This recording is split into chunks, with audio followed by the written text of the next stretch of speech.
Un incrédulo pregunta si Dios existe. Y si Dios existe, dice este incrédulo, tiene todo poder, es Dios de amor, entonces hace otra pregunta. ¿Por qué permite tanto sufrimiento? La palabra de Dios en el libro de Romanos, capítulo 1, verso 20, dice así. Si gusta, búsquelo, y si no, permítame leérselo. El libro de Romanos, capítulo 1, verso 20. Ante esas preguntas de ese incrédulo, la respuesta está en ese versículo. Ese versículo es importante porque contesta no solamente una pregunta, sino muchas preguntas. Y la palabra de Dios, el apóstol Pablo, un hombre intelectual, un hombre docto, un hombre que era especialista en las escrituras, un hombre estudiado, no cualquiera, responde en su tiempo y hasta el día de hoy se siguen contestando las mismas preguntas. Dice la palabra de Dios, Romanos 1:20, porque las cosas invisibles de Él, su eterno poder, su deidad, se hacen claramente visibles desde la creación del mundo, siendo entendidas por medio de las cosas hechas, de modo que no tienen excusa. Me encanta ese final de ese versículo. Si los incrédulos se siguen haciendo esas preguntas, como dice Pablo ahí, no tienen excusa. No hay, ¿verdad?, excusa alguna. Todo ser humano ha sido creado a imagen de Dios, con inteligencia, con libre albedrío, o sea, con libertad para hacer lo que quiera y con emociones. Génesis 1, 26 y 27 dice que nosotros somos creación de Dios, a su imagen. Tenemos emociones, tenemos inteligencia, tenemos un intelecto. Pero lo más importante es que tenemos libertad para hacer lo que nosotros queramos. Usted está aquí, yo estoy acá, porque hemos decidido venir. Dios no obliga a nadie, Dios no trae a nadie del brazo acá a ese lugar. Los únicos que vienen obligados son los hipotes, los jóvenes. Ellos sí. Pero todos los demás tenemos libertad para poder venir. Y eso no lo entienden los incrédulos. Qué bonito eso, que nosotros tenemos la libertad de decidir, ¿verdad?, aceptar el amor eterno de Dios o no aceptarlo. Y eso es bastante interesante, bastante bonito. O usted quisiera que Dios fuera un tirano y que como títeres viniéramos todos a la iglesia. ¿Estaría llena esta iglesia, sí o no? ¿Estaría esta iglesia llena, sí o no? No caeríamos de aquí, ya hubiéramos hecho un edificio hasta de 3 plantas. Porque esa es la libertad que Dios nos da. Por eso no lo tienen incrédulos, no lo entienden. Así es que si se siguen haciendo las preguntas, cuestionando estas cosas, como dice Pablo, no tienen excusa. No hay excusa alguna. Desde luego, el incrédulo, escucha bien, no es sincero. Porque el libro de Salmo 14:1 dice, mire que dice este salmo, permítame leerlo también. Dice, el necio en su corazón, no hay Dios. O sea, el necio, el incrédulo, aunque usted le explique este versículo, aunque usted le escuche este sermón después, no lo va a entender. Porque esa exagerada insensatez que el hombre se atreve a cuestionar a Dios del universo. Romanos 9:20. Me gustaría que si lo buscara ese versículo. Romanos 9:20, si no, permítame también leérselo. Romanos 9:20. Dice la palabra de Dios. ¿Lo encontró? ¿Lo tiene? Mas antes, hombre, ¿quién eres tú para que alterques con Dios? O sea, para que te pongas a cuestionar a Dios. Y dice la pregunta siguiente, dirá el vaso de barro al que lo formó, ¿por qué lo hiciste así? Son preguntas retóricas, son preguntas que se contestan solas. O sea, la olla de barro se formó, la hizo la pared y después le reclama la vasija a ese y le dice a la pared, ¿por qué me hiciste? Muchos seres humanos se cuestionan así a Dios, cuestionan a Dios. ¿Por qué hiciste? ¿Por qué vine a este mundo? Sin embargo, es necesario que estudiemos y enseñar este tema para el beneficio de los que sinceramente sí quieren entender a Dios. Punto número 1. El argumento del incrédulo acerca del sufrimiento es que la benevolencia de Dios no puede armonizarse con una tierra llena de sufrimiento. Lo repito, el incrédulo no puede entender un Dios de amor que permita que el ser humano sufra en esta vida. El escritor ruso Dostoyevsky, no sé cómo se pronuncia, no sé hablar ruso, pero él dice que el ser humano nace sufriendo, y es verdad. ¿Cómo vienen los niños cuando nacen ahí? Chillándolos, llorando. Uno crece ahí, ¿verdad? Y le pellizca al niño, llora el niño, sufrimiento. Y los últimos alientos de vida los hace uno ¿cómo? Llorando. ¿Sí o no? Esa pregunta de ese escritor no está mala. Entonces dice él, ¿por qué, verdad? Y muchos, ¿por qué es un Dios de amor? ¿Por qué permite tanto sufrimiento? Miren, en primer lugar, recuerde que Dios no creó la tierra como el hogar permanente del hombre. La segunda carta de Pedro, capítulo 2, capítulo 3, verso 10, dice que el día del Señor vendrá como ladrón en la noche, en el cual los cielos pasarán con gran estruendo, o sea, gran ruido, y los elementos ardiendo serán deshechos, y la tierra y las obras que en ella hay serán quemadas. O sea, yujo, nosotros no venimos a la tierra para pasar aquí toda la eternidad. La Biblia nos enseña que este mundo, ¿verdad? Que este mundo, no enseña la Biblia que es un ideal o que es un paraíso vivir acá. Bueno, al principio sí, el huerto del Edén era un verdadero paraíso que Dios creó para que el hombre, ¿verdad?, viviera con su libre libertad, pero Adán y Eva usaron su libre libertad para escuchar a Satanás y ser engañados por él, y su pecado cambió ese estado perfecto de paradisíaco de vivir en esta tierra a vivirla mal.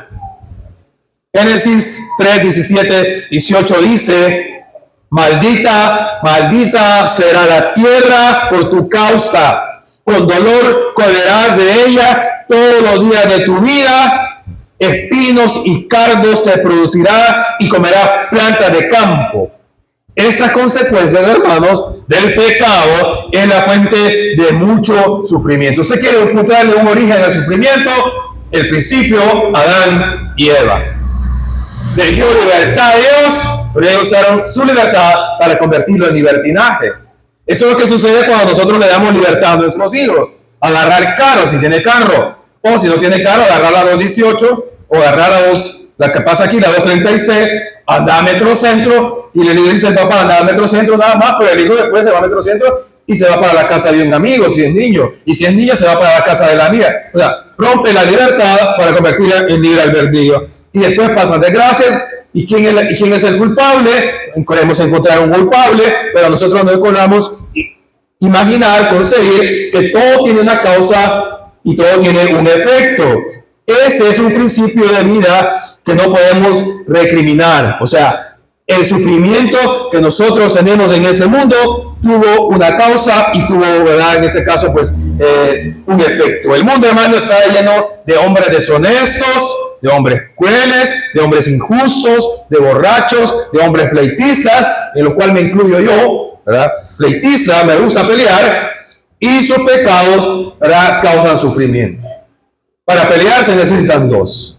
Con 6 nos peleamos, ¿verdad? Y después sufrimos. Andamos todos enojados, con las caras todos enojados, ¿verdad? No nos queremos en la misma casa. Y después que no fueran grandes casas, ¿verdad?, para poder no vernos en el mismo pedacito donde tenemos que ver, nos cruzamos y nos pasamos, ¿verdad?, todos enojados. Pero no solamente, hermano, tales pecadores sufren. Indiscutiblemente, muchas personas inocentes sufren a la causa o a consecuencia del pecado de otros. Mi papá era un hombre borracho. Lo siento por mi papá. Algún problema psiquiátrico, algún problema psicológico tenía. Él, ¿verdad?, por su borrachera un día decidió, pues obviamente, quitarse la vida, dejar a 4 niños sin padre, a una mujer viuda. Un borracho va conduciendo en la carretera, tuvo un accidente con otro carro, se murieron todas las demás personas y el borracho no se murió. El borracho no se murió, pero mató a otros. ¿Por qué? ¿A consecuencia de qué? De su alcoholismo. Ah, es que yo no le hago daño a nadie. Sí le hace daño a nadie. Si usted se sube borracho, un chofer de bus se va a arrancar ahí porque anduvo borracho y se va a matar, mató a muchas personas. Él no le estaba haciendo daño a los demás con tomar, pero la consecuencia del pecado es grande. También el uso del libre albedrío para inventar, ¿verdad?, para maquinar, el uso del libre albedrío es importante e interesante, porque el hombre pudo inventar automóviles, pudo inventar aviones, pudo armar armamentos, pero los automóviles, los aviones, las armas causan accidentes y causan todo sufrimiento de males, lo que yo había dicho anteriormente. El incrédulo hubiera preferido, la pregunta es, ¿ser robot o un títere sin inteligencia y sin libre albedrío? O sea, le pregunto al incrédulo. A usted no, porque usted sí cree.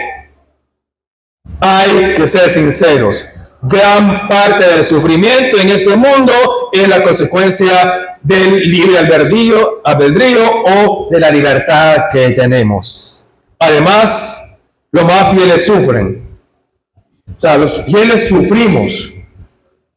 Yo he sufrido enfermedad. Usted ha sufrido enfermedad, está enfermo. Timoteo, Pablo, Trófimo y otros nombres bíblicos tuvieron enfermedades y no hay indicación alguna que estas enfermedades estuvieran relacionadas con pecados. O sea, a veces, ¿verdad?, nosotros creemos que el pecado es una enfermedad, que la enfermedad es causa de nuestro pecado. Punto número 2, el caso de Job. Es interesante este caso de Job, un hombre perfecto y recto, dice la palabra de Dios en el capítulo 1, verso 1 del libro de Job. Hubo en la tierra de Uz un varón llamado Job, y era este hombre perfecto y recto. Es difícil encontrar personas perfectas, tal vez, y rectos, tal vez por separado. Pero encontrar las dos cualidades en uno solo, aunque es casi sinónimo, es difícil. Pero no solamente era perfecto y recto. Dice la palabra de Dios que era temeroso de Dios y apartado del mal. Tenía una familia bonita, una familia riquísima. Bien, pero todos saben la historia. Perdió sus posiciones materiales, perdió a sus hijos y su cuerpo estaba lleno de sarna. Una sarna maligna desde la planta del pie hasta la coronilla de la cabeza. Cuando pienso en la sarna, solo pienso en un perro que tuve de niño que se llamaba Duque. Y el perro tenía una sarna que el pobre perro sufría. Se rascaba la sarna. Mi mamá le echaba una cosa criolina, creo que se llamaba, negra, que le echaban a los pobres perros para que se sanara. Yo creo que era más un mito. El perro nunca se curó cuando le echó todo eso. Y el perro sufría. Me imagino a Job con una sarna parecida. Aunque su propia esposa también se rebeló contra Job y su sufrimiento era tan severo que dijo, ¿verdad?, ¿por qué no morí en la matriz o expiré en el vientre de mi madre?, dijo Job. Tenía 3 amigos que le acompañaban en el sufrimiento, pero insistían que Job sufría a causa de un pecado que él había hecho. Dios te ha castigado menos de lo que tu iniquidad merece, le decían. Porque aunque Job se desanimó mucho, él persistió en defender su rectitud y no aceptó las acusaciones de sus amigos. También le recordó que, diciendo en un versículo de Job 12:6, prosperan las tiendas de los ladrones y los que provocan a Dios viven seguros, en cuyas manos era puesto cuanto tienen. Sobre este punto usted tiene que recordar en Juan capítulo 9 que Jesús no aceptó que el hombre que había nacido ciego había nacido porque había cometido un pecado. Las enfermedades son causa de este mundo, de esa maldición, desde el principio de la creación. O sea, no es porque Dios me está castigando con esta enfermedad. O en medio de todo el sufrimiento expresa su fe y esperanza, ¿verdad?, que le iba a dar Dios. Dice Job: yo sé que mi Redentor vive y al fin se levantará sobre polvo. Job fue restituido, después le dio muchos hijos, le dio otras más posesiones en esta vida. Punto número 3. Los cristianos son perseguidos, dicen los incrédulos. Mateo 5, 10, 12, bienaventurados los que padecen persecución, porque a causa de su justicia, porque de ellos es el reino de los cielos. Si usted padece como cristiano, es dichoso. Si usted padece como cristiana, es bienaventurada. Bienaventurado soy cuando por mi causa, dice, os vituperan, os persigan y digan toda clase de mal contra vosotros mintiendo. Dice Mateo: gozaos y alegraos, porque vuestro galardón, o sea, nuestro premio en el cielo es grande. Porque si así persiguieron a los profetas que fueron antes que vosotros. Muchas veces los cristianos podemos ver que la gente en el mundo prospera más que nosotros. Y es verdad. Y a veces nosotros preguntamos: ¿por qué estas personas viven mejor que nosotros y hacen cosas malas? Y yo, que trato de hacer lo bueno, ¿verdad?, pues tengo que esperar a fin de mes para poder pagar el recibo de la luz y todas esas cosas. Hermanos, tranquilos. Todos pasamos aquí. Todos tenemos deudas. Todos aquí tenemos deudas. Tenemos en la tienda, ya lo he dicho ya, los hermanos, la colcha, el chapín que nos llega a tocar la puerta. Le debemos al banco. Todos la pasamos mal aquí, hermano. Todos. Ah, no, pero usted tiene eso, hermano. Usted tiene carro, un carro trae más sufrimiento. Hay que echarle gasolina, hay que echarle aceite, hay que arreglar el repuesto, la llanta, o sea, todas las cosas materiales que nosotros tenemos acá. Más bien, en lugar de dar felicidad, ¿qué nos hacen? Preocuparnos. Dice: cálmese, cristiano, su galardón allá en el cielo es más grande. Dice: si usted está sufriendo aquí, tenga esperanza que en el cielo usted va a tener un premio más grande de lo que está teniendo aquí. No lo digo yo, lo dice Jesús a través de Mateo. Si el mundo os aborrece, sabed que a mí me aborrecen. Si fueras del mundo, el mundo amaría lo suyo, pero no soy del mundo, antes yo los elegí del mundo, por eso el mundo los aborrece. Usted va a sufrir porque es cristiano, le van a criticar: uy, pero vos has sido el perverso, vos has sido la perversa, dicen, y estás yendo a la iglesia, hermano. Dice la palabra de Dios que de nosotros, dice, ¿verdad?, de los pecadores todos es el reino de Dios. Hechos de los Apóstoles dice y registra varios casos de persecución.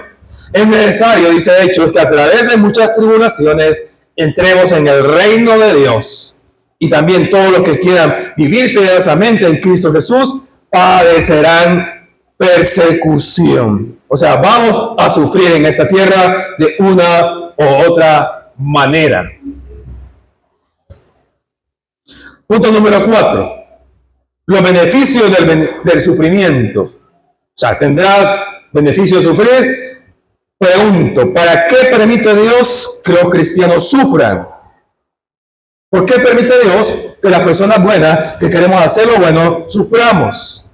Hebreos lo explica en el capítulo 12, versos 5 al 7. La carta de Hebreos dice: y habéis ya olvidado la exhortación que como a hijos se os dirige, diciendo: hijo mío, no menospreciéis la disciplina del Señor, ni desmayéis cuando eres reprendido por Él. Porque el Señor al que ama disciplina y azota a todo el que recibe por hijo. Si soportáis mi disciplina, Dios os trata como a hijos. Porque ¿qué hijo es aquel a quien el Padre no disciplina? Pero traed a la memoria, dice el Hebreo 10, versículo 32, a la memoria de los días pasados, en los cuales después de haber sido iluminados, sostuviste gran combate de padecimiento, Por una parte, ciertamente, con vituperios y tribulaciones, fuiste hechos un espectáculo. Y por otra, llegaste a ser compañero de los que estaban en una situación semejante. O sea, Hebreos lo quiere explicar, ¿verdad? Que nosotros vamos a tener un sufrimiento, pero que ese sufrimiento un día va a tener una recompensa. Pedro lo afirma en el capítulo 5, verso 10, diciendo, mas vosotros, dice que vamos a ser afirmados, vamos a ser establecidos, vamos también a ser, en este caso, afirmados. Dice, mas el Dios de toda gracia, que nos llamó a su gloria eterna, y eso es interesante. Después que hayas padecido un poco de tiempo, ¿verdad? Él lo va a afirmar, lo va a establecer, y, ¿verdad? Nosotros vamos a parar de sufrir un día. Dios permite el sufrimiento porque las pruebas y tribulaciones sirven a veces para desarrollar el carácter cristiano. Romanos 5 dice, capítulo 5, verso 3 al 5, y no solo esto, sino que también nos gloriamos en las tribulaciones, sabiendo que la tribulación produce paciencia, y la paciencia prueba, y la prueba esperanza, y la esperanza no avergüenza, porque el amor de Dios ha sido derramado en nuestros corazones por el Espíritu Santo. Cuando estaba en la diálisis, me deprimí. No dije, me quiero morir, pero lo pensé quizás inconscientemente. Estaba, perdón la palabra, harto de estar colgado a esa máquina, de nuestra hermana Eva lo sufre en carne propia. Conectado a una máquina en un cuarto pequeño, no tengo aire acondicionado, un calor tremendo, y esperar ahí que meterme la bolsa, que salga la bolsa. Ya estaba, ya no quería eso. Pero esa prueba desarrolló en mí una esperanza. O me quita Dios esto, o me sana, o me cura, y Dios lo hizo a través nuevamente de otra bendición, como el trasplante que me hice casi hace 2 años. Entonces, el sufrimiento y todas las pruebas nos van a traer esperanza. La palabra de Dios dice que en medio de esto tenemos que llorar con los que lloran y gozarnos con los que se gozan. Y para ir cerrando este sermón, es necesario, ¿verdad?, decir, como lo decía el salmista en el capítulo 119, versos 6 al 7, en mi angustia invoqué a Jehová y clamé a Dios. Él oyó mi voz desde su templo, y mi clamor llegó delante de él a sus oídos. Eso es lo que hice yo en esa habitación, en los 4 metros, creo que tienen 2 metros, 3 metros, no sé cuánto es la habitación de metros. Clamé en mi angustia a Jehová. Él me oyó desde su templo, y mi clamor llegó delante de él a sus oídos. En su sufrimiento, en su padecimiento, sea como el salmista, clame a Dios. Cuando me detectaron la enfermedad renal hace 15 años, ya de 15 años, me decían, anda donde un biólogo, anda donde este doctor, anda donde este fulano, y uno no hay que hacer cuando le diagnostican una enfermedad crónica. Y lo que uno hace es gastar y gastar, porque uno pierde la esperanza en el médico, que el médico lo va a curar. Pero los médicos no son Dios, hermanos. Ellos solamente están ahí con la ciencia, que gracias a Dios tienen esa cualidad. Pero al único que podemos clamar en nuestra angustia es a Jehová. Dice Santiago 5:3. ¿Está alguno afligido? ¿Qué tiene que hacer usted cuando sea afligido? Haga oración. Muchas veces las respuestas a nuestras cosas están tan sencillas a nuestro alcance, pero no hacemos uso de esas herramientas. La oración. Ore. en los momentos difíciles. Ore, hable con Dios. Muchas veces los seres humanos nos cuesta abrirnos con otro ser humano. Le contamos entre líneas las cosas a medias. Me pasa esto, pero no le tenemos que decir el contexto porque nos da pena y nos da vergüenza. Porque no queremos que ser susceptibles ante otras personas, que las personas sepan que yo me estoy ya muriendo, me estoy deshaciendo, que ya no hay algo que hacer, que no encuentro las cosas, no le encuentro salida a las cosas que estoy viviendo. Entonces, hágalo con Dios. Ore, dice Santiago. Ore. Porque los que esto dicen, dice Hebreo, claramente dan a entender que buscan una patria. Pues si hubiesen estado pensando en aquella de donde salieron, ciertamente tenían tiempo de volver. Está hablando de los israelitas. Pero dice Hebreos 11, 14, 6, anhelaban una mejor patria. Esto es la celestial, por lo cual Dios no se avergüenza de llamarse Dios de ellos, porque les ha preparado una ciudad. Romanos 8:18 dice, pues tengo por cierto que las aflicciones del tiempo presente no son comparables con la gloria venidera que en nosotros ha de manifestarse. Yo sé que algunos de aquí le están pasando mal, económicamente. Sé que algunos le están pasando mal familiarmente, están separados de sus familiares. Otros, ¿verdad?, de repente han tenido días difíciles en el trabajo. Otros hemos perdido familiares, que ha sido una cosa difícil, que es difícil de reponerse de la pérdida de un familiar. Yo no pude estar en el entierro de mi mamá. Muchos me reclaman eso, me dicen, ¿por qué no estuviste? Bueno, yo tengo la esperanza que un día voy a poder ver a mi mamá, si me porto bien, si hago las cosas correctas.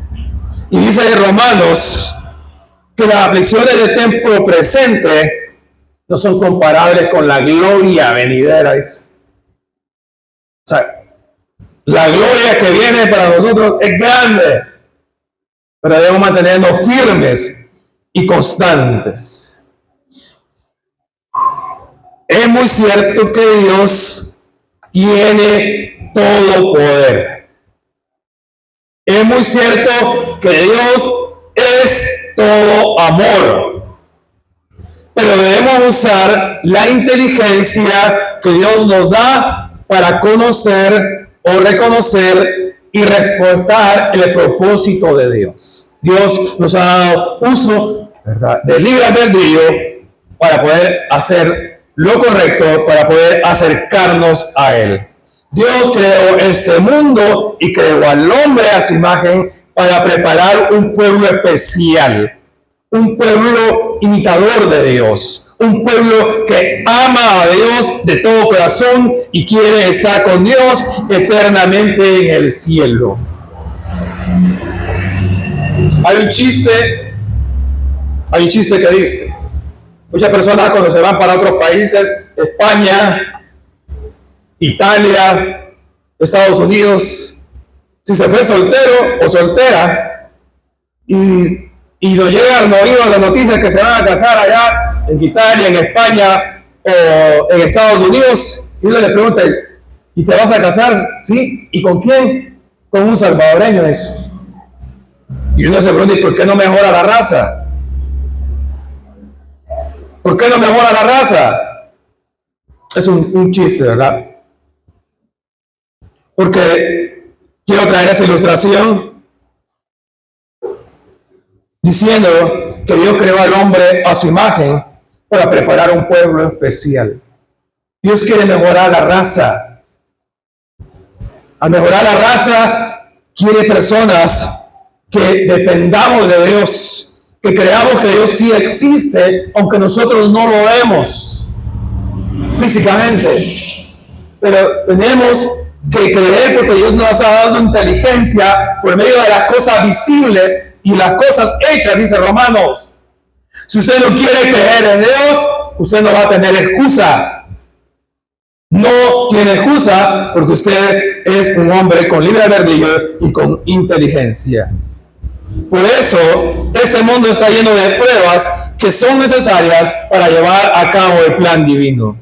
Desde luego, el incrédulo, miren bien, no respeta el plan de Dios. Solamente quiere altercar contra Dios. Por eso a los ateos les encanta pelear con uno. Porque ellos no quieren saber nada de Dios, ellos quieren estar peleando. Pero la consecuencia de su rebeldía será horrible, extremo. La segunda carta a los Tesalonicenses 1:7 dice: cuando se manifieste el Señor Jesús desde el cielo con los ángeles, en su eterno poder, en llama de fuego, para dar retribución a los que no conocieron a Dios, ni obedecen el evangelio de nuestro Señor Jesucristo, dice Tesalonicenses. Dios va a dar retribución a los incrédulos, pero también va a dar retribución a los cristianos, que no deslicemos, que descuidemos la salvación. Mucho ánimo para ustedes, hermanos. Fuerza y bendiciones totales. Amén.